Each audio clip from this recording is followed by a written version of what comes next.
Saudi हुकूमत ने जारिया हज सीजन के दौरान ड्रोन और फ्लाइंग टैक्सी का इस्तेमाल करने का फैसला किया है।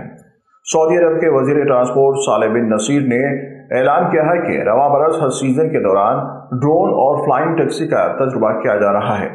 9 मई को एक जारी करदा सहाफती बयान में सऊदी वजीर ट्रांसपोर्ट ने कहा कि आने वाले दिनों में नकल व हमल की बेहतरीन सहूलियात को यकीनी बनाने के लिए खुसूसी ट्रांसपोर्ट ज़राए का इस्तेमाल करना नागुज़ेर है। ट्रांसपोर्ट कंपनियों के दरमियान मुसाबिकत पैदा करके और जदीद टेक्नोलॉजी का इस्तेमाल करते हुए ट्रांसपोर्ट को मजीद बेहतर बनाया जाएगा। जदीद टेक्नोलॉजी से लेस ट्रांसपोर्ट खिदमात जारिया हज सीजन में सऊदी अरब भरपूर इस्तेमाल करेगा। نماذج النقل الحديثة مثل التاكسي الطائر والدرونز وغيرها سيتم تجربتها بإذن الله. تجربة يعني مهمة لأنها تمثل نماذج حديثة من نماذج وأنماط النقل القريبة التطبيق. اليوم هناك تسابق